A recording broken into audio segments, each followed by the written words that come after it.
So I asked on Instagram and Twitter which video would you guys prefer for me to do, and you guys picked authors that I will never read from again.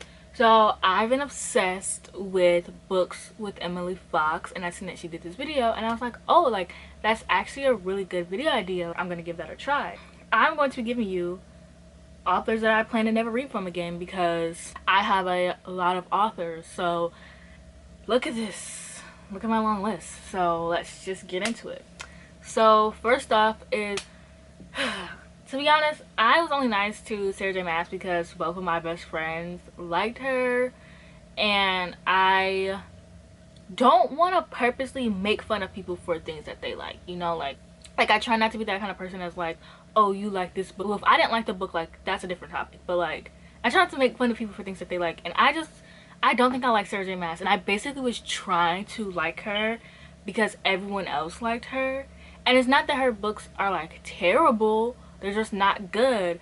Like I read Akatar, it was okay, it was a 3-star book. I read Akamath, it was okay, it was a 3-star book. Everyone says that Akamath is like this great book, and maybe it's because I didn't read it when it came out, but she was just not that great to me. And if you notice, I got rid of my Sarah J Maas books. We will talk about that in a minute.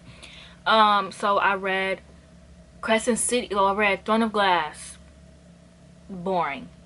The next book, 2 stars. The next book, 2 stars. I read Assassin's Blade, 3 stars. Queen of the Shadows, I gave that one 5 stars, but I think it's because I had Stockholm Syndrome. Like at that point I had been reading the series, like I already read all the books, like, you know, it was a good book, but most people don't even like it. So I'm like, okay, I guess I just had Stockholm Syndrome. And then I read Crescent City. I didn't finish the last 3 books in the Throne of Glass series. I read Crescent City, and it's like her writing, like she doesn't improve. Like all of her books are the exact same thing. Like they all have like this girl who, like, well, except for Akatar, I can't say that, but like the Court of Silver and Flames, like they all have like these characters that are all bad bitches and all this stuff, and I don't think that they are. Like in Throne of Glass, Sarah J Maas did most of the showing and not telling. Like there's no way that, and I don't mean to compare people, but there's no way that R.F. Kuang wrote The Poppy War at 19 and Sarah J Maas wrote what she wrote at 26. Like the books weren't that good.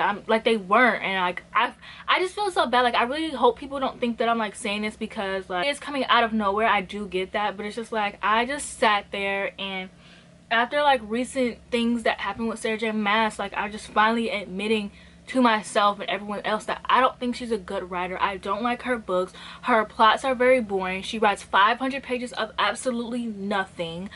Crescent City was so long for no reason. Like everyone keeps saying like it had so much world building, but it was like literally 800 pages and all it was world building. Like no like the characters, it was 800 pages and like the characters still were barely there. There was no likable characters.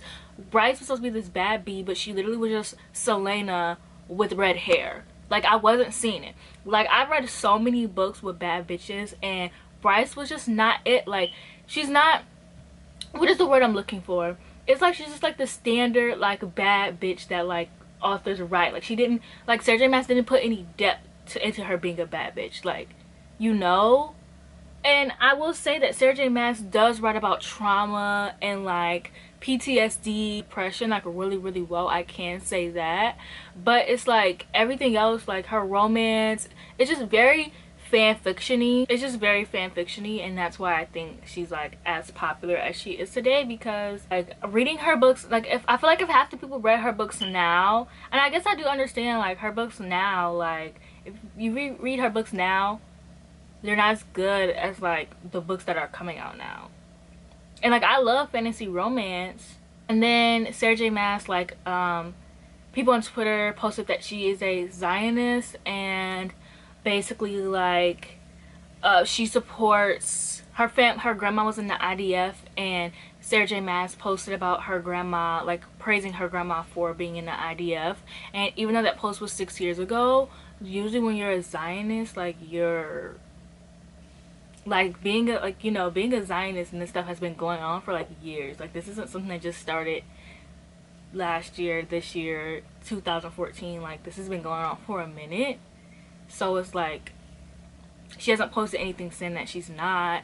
So I got rid of my books. I may sell them. I'm probably not going to sell my Throne of Glass series because that was gifted to me by a good friend. I do not feel comfortable giving away things that are gifted to me. And those books were like $100. Like, those books were expensive. Like, that would just be so rude if I got rid of them. On to the next author. So the next author is V.E. Schwab. I have tried to read V.E. Schwab. I've read Vicious. I've read The Conjuring. Oh, what is it called? A Darker Shade of Magic. I read The Invisible Life of Addie LaRue. I do not like V.E. Schwab. When I read Vicious, I thought that like something was wrong with me because I did not like it as much as everybody else did. Like, everybody else was loving the book, and I was like, this book is just like okay. And then I read A Darker Shade of Magic because I already knew that I didn't like. I already knew that like V.E. Schwab books aren't, like, going into them, they're never what I expect them to be. Like, they're not as good as I expect them to be. So I was just like, I just went into it and I was like, this is not gonna be good. So then I read The Invisible Life of Addie LaRue, and I was like, yeah, this woman is just not for me. I've noticed that V. Schwab has a very bad habit of making all of her characters not like other girls, to the point where I think it's self-insert. And then also, like, whenever someone points out that like her characters are not like other girls, people try, like, V. Schwab will try to say that like they're misogynistic, when the whole I'm not like other girls trope is misogynistic in itself, because you want to seem like you're better than everyone else. There's nothing wrong with being like other girls. Like, literally, there's nothing wrong. Like, and then it's to the point where like Sydney would basically, in Vicious, Sydney would basically talk down on her sister for being girly, and Sydney thought that she was better than her sister because she wasn't girly. And in A Darker Shade of Magic, whatever her name was, the main female character literally was like, oh, they're all wearing skirts and I'm not. Like, okay, like, but the way the quote itself was just really weird. It was just basically saying like they wear skirts so they're lesser than me because I don't. And Get a Life and The Invisible Life of Addie LaRue, I do think it was a bit like, I do think that it was a bit better. Like, I do think that it wasn't as prominent in the story, but you could just tell based off of how V.E. Schwab wrote Addie LaRue that she was not like other girls. Like, she had 7 freckles that like look like constellations, and like she's just so special. Clearly not special enough for everyone to remember her. So yeah, and then also, like I said, they're never what I expect them to go into. Like, I expected Vicious to be so good, and I really didn't expect Darker Shade of Magic to be that good, but I really wanted to like it. And then I expected Addie LaRue to be good because it was promoted as a love story between a girl and the devil over years, and that's not what it was. Like, I feel like you clickbaited me into reading this book. Like, I came here for something and I got something else. So if anyone's gonna write that story, please let me know. Also, V. Schwab is not good at writing romance, like, at all. I feel like people think it's so easy to write romance when it's really not. Like, you have to make the chemistry convincing to other people. You can't just put these two characters together and have them meet and be like, yeah, they're gonna eat this romance up. Like, no, you have to like convince your audience that they're in love, not just sit here and think like, yeah, like, I'm gonna have them kiss and everyone's gonna think it's so believable. Like, no, that's not how you write romance. And I really do think that authors who don't primarily write romance or read romance should really read romance and do their research, because it's really insulting that like you're gonna sit here and like the romance between her Addie LaRue and Homeboy wasn't even convincing. Like, they really only liked each other because, oh, I don't want to spoil anything, but it's just, I don't like V. Schwab. Like, her books are not for me. I was scammed going into Addie LaRue, and I will never let V. Schwab do that to me again. I was so happy for Addie LaRue, and they tricked me. They like V. Schwab lied. The next author is J. Kristoff. So J. Kristoff, I read Nevernight, wasn't feeling it, didn't like it. It wasn't as good as everybody else said it was. I was like, okay, am I reading the wrong book? Read Aurora Rising and didn't like it. Like, I was like, and this is okay. Read Illuminae, didn't like it. I said, this is okay. Also, read Aurora Rising and Illuminae are the same books, and they both also have mixed media, but Aurora Rising just has more words. Like, it has more stuff to read and a little bit less mixed media, whereas Illuminated flip, but they're the same exact story. My mom called. Anyways, back to what I was saying. So yeah, basically J. Kristoff wrote this book about Japanese culture, and he basically, like, when people ask like what kind of research he did, he said like a very like stereotypical things like ate sushi, watched this show, played this game. And then like and also the book itself, which is very based off Japanese culture but not done well. And so when Stop Asian Hate started trending, he disappeared. So everyone was like, okay, J. Kristoff, like, you want to capitalize on Japanese culture, like, are you gonna tweet about Stop Asian Hate? And he really didn't even tweet about, he tweeted an apology, but the apology was poo poo pee pee and whatever. Like, J. Kristoff just gets on my nerves. I wanted to read Empire the Vampire, but I know I'm gonna find it boring. Like, the cover, the UK cover is pretty, the US cover is questionable, but if I want to read it, I'll just get it from my Libby or my Audible. But I don't think I'll be like buying any more of his books. Like, I feel like his vampire book is going to be very boring anyway. When it comes to problematic authors, I really don't know like how I want to deal with like problematic authors. I never want to cancel an author. Like, if I see you reading J. Kristoff, I don't care. If I see you reading Sarah J. Maas, I don't care. I just don't want to read those authors, and I want to get rid of those books. Like, I don't really want to cancel anybody. Like, my whole like cancel culture era is so over. I learned so much from, like, you really gain nothing from canceling people. And at least for me, what I've learned and in the book community is when you cancel someone, all you want to do is just deplatform them. That's literally the only goal here. Like, I've participated in cancel culture. Like, I've started cancel culture trains. Like, I know the only goal there was to deplatform someone. And when you don't, you basically just keep trying to deplatform them and find reasons to. And it's just like, I feel like personally I've grown in the last 2 years, especially within the last year. Like, whether you say that or not is not up to me, but I just don't really want to cancel anyone. I don't really know how I want to go about, I really don't know how I feel about separating the art from the artist. I know I did a video on that a few years ago, but I feel like it's more, to me, it's more deeper than that. Like, if you want to separate the art from the artist, that's fine. I just don't know how I feel about that. So these are just how I feel about these authors. Like, if you don't want to, I personally don't care. I just feel like as long as you acknowledge that these authors are problematic, you can do whatever you want with that information. I'm not trying to cancel anybody. I'm not trying to be like, hey, you shouldn't read Sarah J. Maas. I don't care what you do with your life, okay?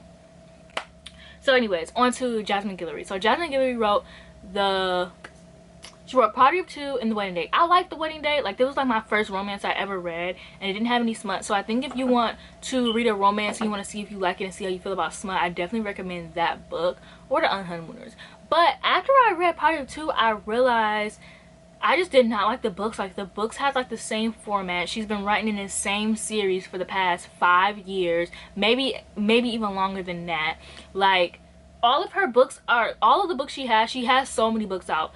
I think she literally has like 6 or 7 books out, and all of the books are written in the same series. I don't know why. And it's like they all follow the same format, and after reading even 2 like 3 years apart, I still felt like it's just not for me. It doesn't have any smut. It's not for me. Like, the writing, like, everything's pretty much each book follows the same format, and the arguments, the miscommunication is just not good, and I just don't want to read anymore Jasmine Guillory's books. So then I have Colin Hoover, which in the month of May I've read a bunch of Colin Hoover for some reason. I might still read It Ends With Us and Confess, because I have those 2 left of the books I was interested in. But every Colin Hoover book I read, it was like very mediocre. Like, they were just 3-star books. Like, everyone's like, oh my gosh, her books are just so riveting. Like, Colin Hoover just writes like the best like new adult romance.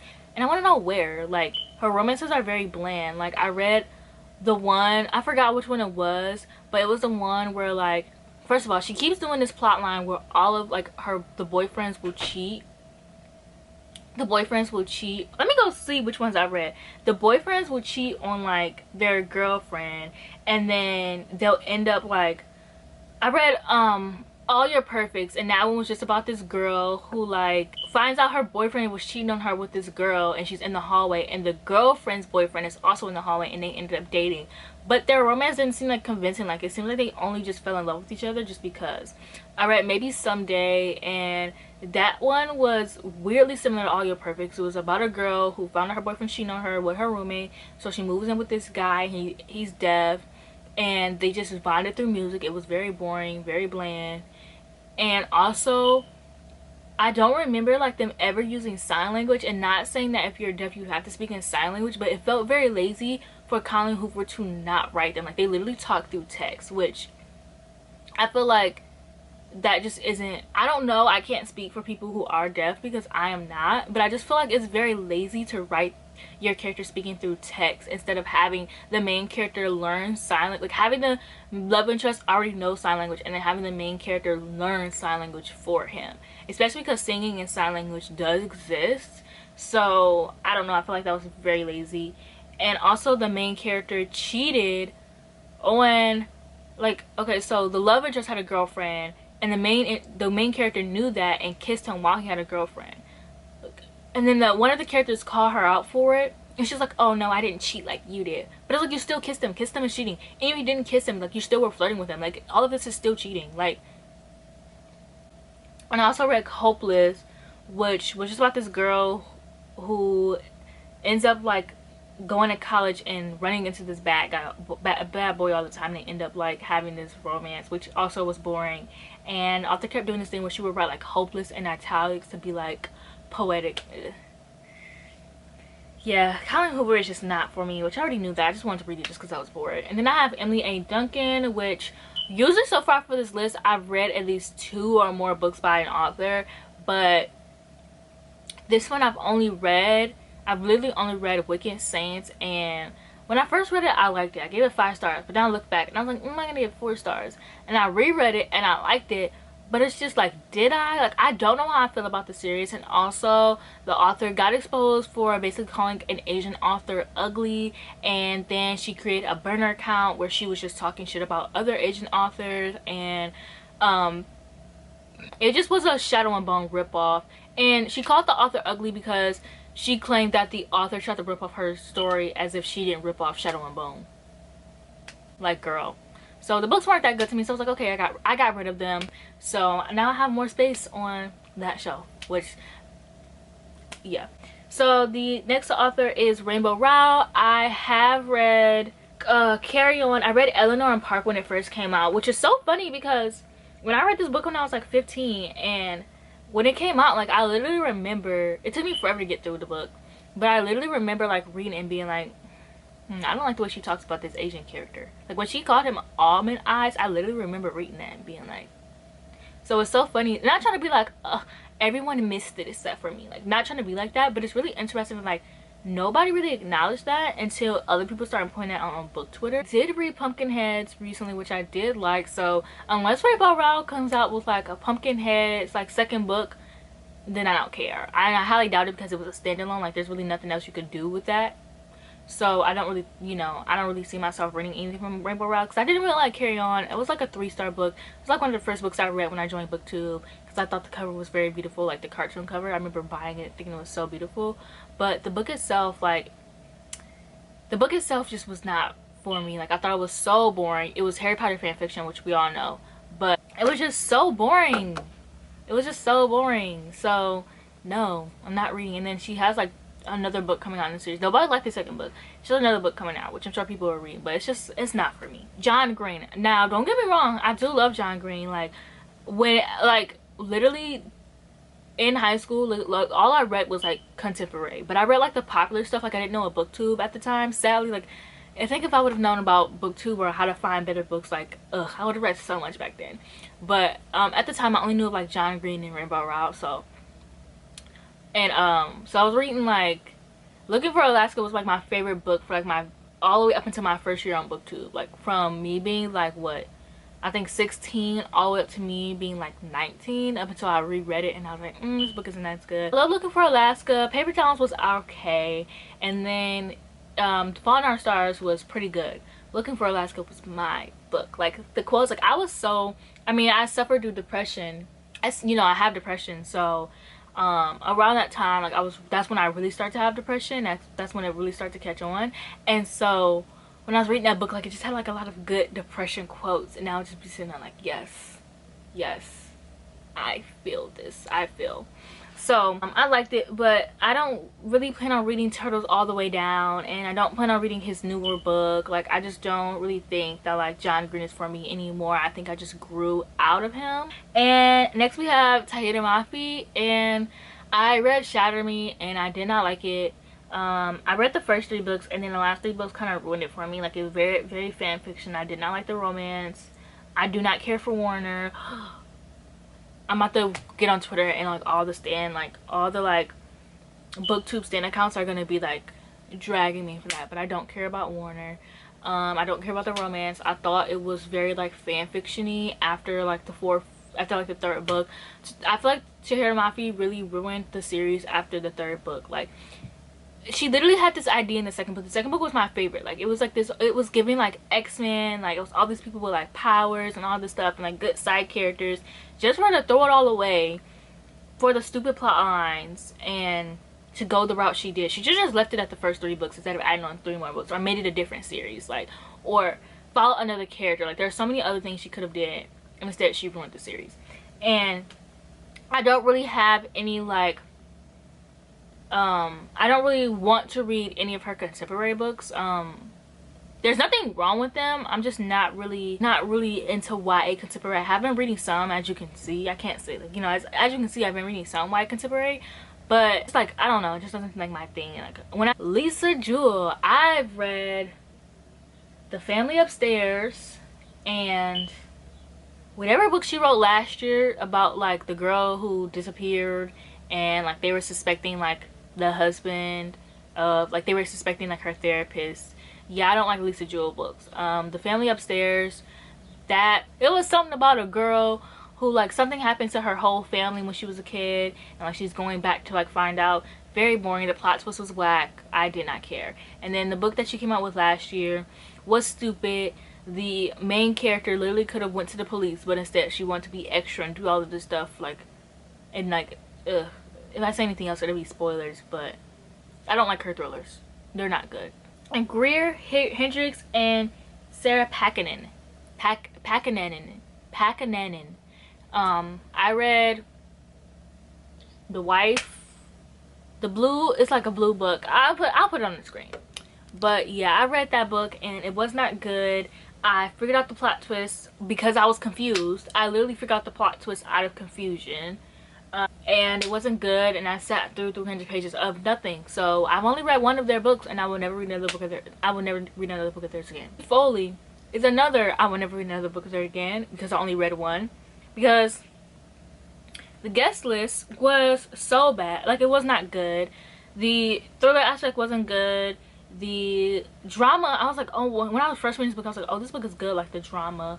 I probably had like a review of it somewhere, but it just wasn't good. And then they said that the other book that she wrote literally read exactly like this one. So I was like, okay, well, I didn't like this one, so why would I read another book that reads exactly like this one again? Like, no. So I feel like she took that, and then there was one, like, nobody even died. Nobody died. It was basically a thriller to figure out like something, like one of the characters wasn't who they said they were. Like, Taylor Jenkins Reid. So Taylor Jenkins Reid wrote The 7 Husbands of Evelyn Hugo and Daisy Jones and the Saints, and like a bunch of other books, but those are the 2 that I read. I liked 7 Husbands of Evelyn Hugo, but it wasn't that good to me. I also did not like that weird plotline they had with Monique, and like, if you read the books, you know, which majority of people have read the books, but I did not like that plotline. I didn't. I wasn't eating it up. I didn't think it was good. And it just wasn't, like, the book was okay. And then I read Daisy Jones and the Six, and to me, Daisy Jones and Evelyn Hugo were the same people to me. Like, they were the same exact people. Like, they were the same exact people. And there was just nothing interesting about Daisy Jones and the Six. Like, there was nothing, like, I did listen to both of them on audio, and like, I listened to them on audio because that's what people recommended. And like, maybe if I reread Daisy Jones and the Six, I would like it more, but I just didn't eat it up like everybody else did. And I feel so out of the loop. But I'm starting, and that's when I realized, okay, Taylor Jenkins Reid is just not for me. She's not writing like the kind of literary fiction that I am vibe with. Maybe it's because I like drama in my literary fiction, and she doesn't really do like a lot of drama. So maybe that's just me, but I no longer can do that. CJ Tudor, I've only read the one book. It's basically a ripoff of It by Stephen King. And like every other book that they write, it just doesn't seem intriguing to me. So maybe I will read one of their books in the future, but I don't see it for now. Because, like I said, the book that they wrote was a huge, The Chalkman. It was a Chalkman. I remember because it was a huge ripoff of It. Like they had like the redhead girl. It followed like their teen years and their adult years. And had like a whole group of friends. It just read like It to me, but shorter. And like it wasn't as good. It didn't have like the good thing about, well, I haven't read It, but the one thing I love about the movie, like the movie is like one of my favorite movies of all time too, and it ain't number 2, okay? Like literally my favorite movie of all time. And the reason why I love It so much is because of the characters, because like they're so funny, like they go good together. They're kids just being kids living in the 80s, riding their bikes, and then it's horror and it's gore, and it's all my favorite things. A found family, a group of friends, you know, a group of friends in our found family, the 80s, and horror, gore, all things that I love. CJ Tudor did not give it to me like that, you know. It took like, it's basically didn't take any of the good parts from It. I did read It. I read like 500 pages of it, and I mean the movie and the book are pretty much the same, except, you know, the end, which I haven't read obviously, but I know of. And then I don't think I'm going to be reading any more of Trisha Lemonteller's books. I've read and enjoyed The Daughter of the Pirate King. It was a good book. It was a really good book.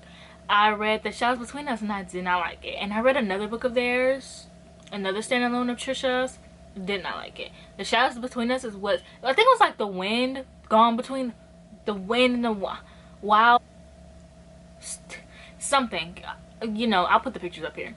I did not like that book. It was very boring. And then The Shadows Between Us catfished me. It clickbaited me. The cover was so beautiful, that premise was so beautiful, and then you read it and it just was not, it was not written well. Like it was not written well, like at all. Kirsten White, I read The Guinevere Deception, and I read their other book, like The Dark whatever, I read their other book. Did not like either of them. The Guinevere Deception was so boring. Nothing happened. 300 pages of literally nothing. 300 pages of literally nothing. Nothing. And then I started the other book and I was like, okay, they're writing, it's just not for me. I cannot do like that. There are some books that are just like super like pretty and flowery, and that's literally the only point. And I can't do that. I can't like books just based off aesthetic alone. I need characters, I need plot. And if you're good enough and you can make me like a book with just based, because I rarely ever like a book just based off characters. Like it has to be a really good character. Like it has to be characters that I can connect with. So, which is really rare for me. So if I can't have character, and I do need, like I need my plot. If I have plot and character, okay, period. But if it's just character, no. If it's just plot, yeah.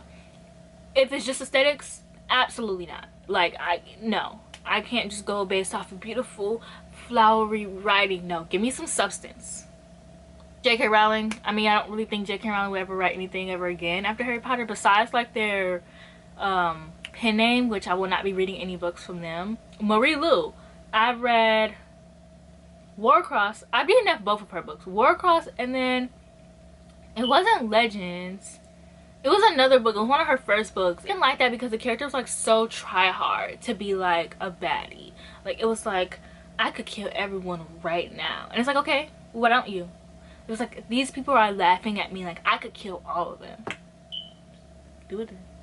So I had to DNF the book. That was the first. I do not DNF books, and I read that book when I first joined BookTube, and that was one of the first books I ever DNF'd. I literally could not do it. And then I DNF'd Warcross. Like I said, I don't DNF books, and I just couldn't get through Warcross because the character also, she had colorful hair. She was so special because her hair was colorful, and she could hack into this stuff that nobody else could do.